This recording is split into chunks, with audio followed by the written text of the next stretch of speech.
Yeah, comparing ourselves to others or comparing ourselves in general robs us of our peace. It robs us of our joy.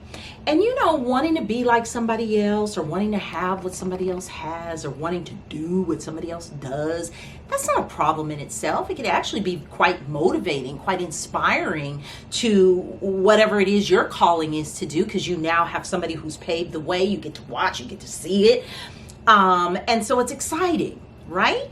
But where it goes left, meaning goes bad, is when envy, jealousy starts to come in, when you start coveting, and it's almost like you want your life to be that person. It's just like going where that person goes. It's you want that to be your life. When it comes to your body, we're watching so many women and men, just people in general, that's changing their body type to look like somebody else's, when that's not even how you were designed, And so we learn early on, I think, from the adults around us, our parents, teachers, neighbors, just in general, comparing. So it is something that we learn from other people. And I think as children, we do it because we want to make sure, our child is on track. We let kids know, okay, you want to try a little bit harder. This is the norm, whatever the case may be. But that's usually where the comparison starts. You're the shortest in the class, or, this is the average grade. We can go on and on and on. But nevertheless, the adults around us do that.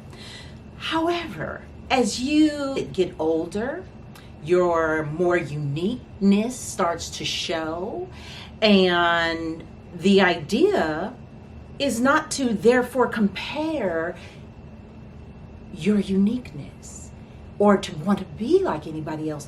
It's more or less what we don't learn all the time is how to really embrace ourselves, what we are here, what we have, our gifts, how we look, our body type, our intelligence, what really ignites us, and that's fun.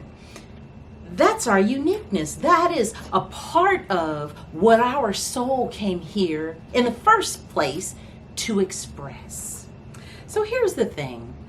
If you find yourself in this place of always comparing, and it truly is robbing you of your peace and your joy and a whole lot of energy, then I want to leave you with a tool. A lot of times, this envy or the comparison comes from a lot of scrolling on social media. So sometimes I tell my clients, let's fast. And while we fast, then we work on new tools to build them up. So if this is truly an issue, a problem that is robbing you of your joy and your peace, then again, I've said it before, you might want to seek out a trusted professional to work through it and to give you tools. But the idea, let's say a lot of people, have business on social media, so they can't really be off. So then why not, if you find that there's a person or a thing or a place or whatever you find yourself attracted to that's robbing you because you want that, or that envy and that jealousy comes up, then why don't you just block off that person, delete that person? Don't look at that person if you have to be on social media. Don't even engage in that thing, right? And again, seek out a trusted professional to help you with tools and to affirm yourself and to build yourself up. That's what I would suggest. So, I always share a personal sentiment, my own personal story, because that is my wisdom.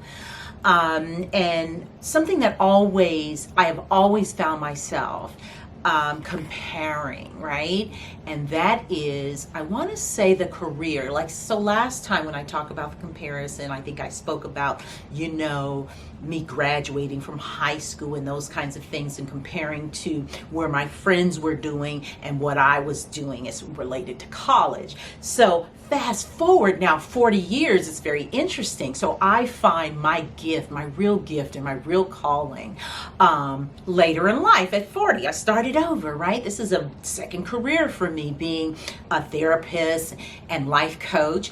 And it is a calling. It is truly what I was designed to do. And I love what I do in helping level people up and helping them get to know, own, and accept themselves, right? But I'm at a time in life where all of those friends are now retiring, and this comparison comes back again. So I'm looking at, my friends and their life and what they're doing and how they're doing it. And I'm so happy for them. I'm not envious in any way, because I can go on vacations and do all those things too. But I think what it is that it's a thing. Retirement, that really is a thing.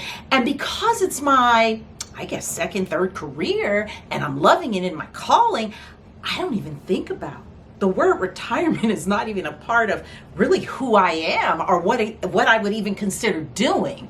But then again, right, I look at their lives and I'm saying, wait, should I be retiring? Should I be thinking about that? Well, no, this is my unique life. And while I might be a late bloomer, I am loving every minute of my life.